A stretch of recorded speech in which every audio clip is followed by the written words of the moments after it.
Welcome to AmeenAcademy.com in History of Maratha's Empire regarding Chhatrapati Shivaji economy and his administration.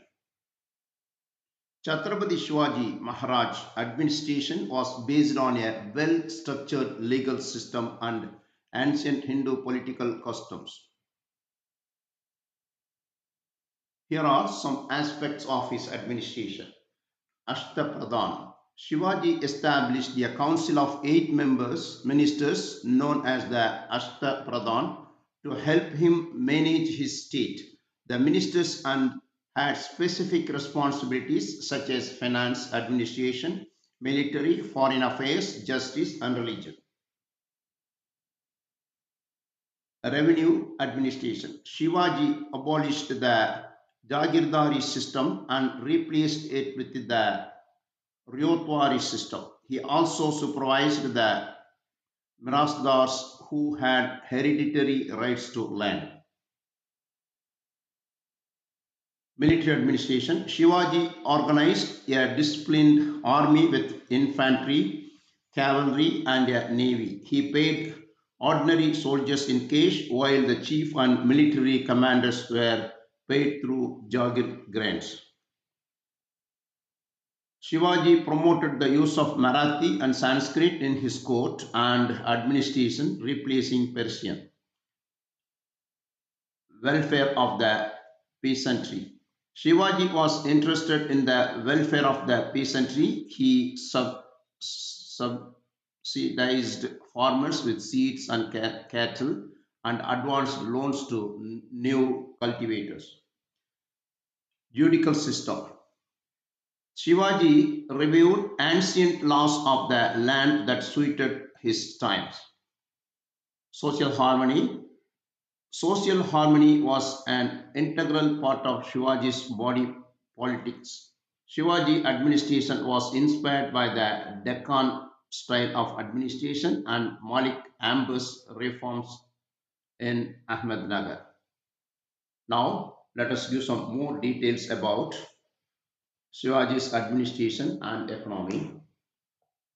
Shivaji's Shivaji Maharaja empire stretched from Maharashtra to Carnatic and Tamil Nadu. Shivaji's dominion was divided into two parts: Mulki Qadim, that is ancient territory, or Swaraj, own kingdom, and an unspecified stretch of land that paid but was not under Shivaji's authority. Shivaji abolished the Jagir system and began paying his officers in cash to fortify the administration. Despite abolishing the Jagirdari system, he provided land grants for schools and temples. Hereditary occupation of a post was not authorized under Shivaji's rule. Furthermore, the Zamindari system was not supported by Shivaji. General features under Shivaji's administration: to maintain balance and equality among people, that he employed people of all tribes and castes. He made no office hereditary. Separate responsibilities was assigned to the ministers under his administration. Special attention was given to the force by the ruler Shivaji. In administration matters, he gave superior positions to his civil officers than military officers. Now about central administration. Chhatrapati Shivaji government was characterized by the Ashtapradhan system. He had a council of ministers of advice him to on matters related to the state, but he was not bound by it. Appointment or dismissal powers were in his hand, and the appointment was subjected to the efficiency of them. The Peshwa was the first among ministers. Peshwa means the leader or the senior one. Ashtapradhan, council of 8 ministers. Ashtapradhan's mandal is a group of 8 powerful officials, except the Senapati. All other ministers were Brahmins and expect Pandit Rao and Nayadish. All were allowed to command the army. Those eight powerful officials were: first one, Peshwa, the king's prime minister; Amartya or Majumdar, finance minister; Vakti Navis, home minister; Dabir or Sumant, work of the foreign department; Sachiv, the official correspondence; Pandit Rao, he was a religious officer; Sari Naubat or Senapati, the army affairs; Nyayadish, the chief justice. Other aspects: each minister was aided by an eight-person staff in carrying out departmental duties. The list is as follows: Diwan, Secretary; Majumdar, Auditor and Accountant; Fadnis, Deputy Auditor; Sabnis or Daftardar, Office in Charge; Karkanis, Commissionary; Chitins, Correspondence Clerk; Watnis, Cashier; Jamdar, Treasurer. There were many 18 departments overseen by ministers under the direction of the king. Shivaji had direct control over the Swaraj realm, which was divided into three provinces and administered by the viceroy. These three provinces were split into several parts, that is, group of districts. Next is judicial system under Shivaji was simple, primitive, and crude. The system was founded on ancient Hindu rules. The highest court was Hazar Majlis of the court of the king.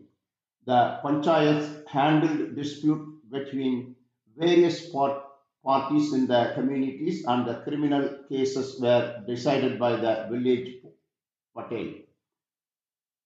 Military administration. The army administration under Shivaji was very efficient. The army people were well trained, patriotic, efficient, and extremely mobile.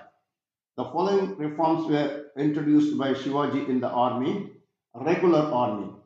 Under the traditional military organization, the soldiers were allowed to sense the army for only 6 months and thereafter served in their fields. Now the soldiers were allowed to serve for the year. Payment in cash. The soldiers were paid in cash except the big chief and military commanders, who were paid through Jagir grants. Merit based recruitment. He recruited the soldiers on merit basis. Discipline. Strict discipline was enforced by him. Patriotism. He inspired the soldiers with patriotism. Force maintenance. Particular attention was given to the forts under his administration. Old forts were repaired and new forts were built. It is said that people were taught to regard them as their mother. The forts also served as military cantonment. There were around 280 forts in his rule. Muslim soldiers, about 700 Muslim soldiers were also present in the army. Division in the army. The army had six divisions, namely the cavalry, infantry, camel battalions, elephant battalions, artillery, and navy. The cavalry, with the number around 40,000, the cavalry forms the main force of the army. Revenue and administration. The Jagirdari system was replaced with the Ryotwari system, in which the revenue was directly collected from farmers by Shivaji and the strictly supervised the Mirasdars, who had hereditary rights in land. He also introduced the collection of two taxes, namely the Koth and Sardesh Mukhi. Taxation system, Koth and Sardesh Mukhi, we explained that. There are two most important taxation systems, such as Koth and Sardesh Mukhi. Koth, which means one fourth of the total revenue, was a yearly tax. Oath was a form of military tribute in exchange for protection from a third power invasion. This taxation system, however, did not sit well with Jadunath Sarkar. He believed that paying Oath just freed a location from the unpleasant presence of Maratha warriors and that it did not obligate Shivaji to protect the region from foreign attack or domestic instability. The Sardeshmukhi was a 10% additional levy demanded from areas outside the kingdom based on the legal fiction that Shivaji was the hereditary Sardeshmukh, the top headman of all Deshmukhs. Sardeshmukh was gathered from Mughal territories that the Maratha kingdom considered being inherited. Conclusively, we talk about that system of Maratha administration was largely borrowed from the administrative practice of the Deccan states. Hence, the Marathas had significant positions among the military and administrative system in the contemporary kingdom, especially Ahmednagar and Bijapur. So far, we discussed about Swaji's rule and administration. We have done. Please subscribe our YouTube channel.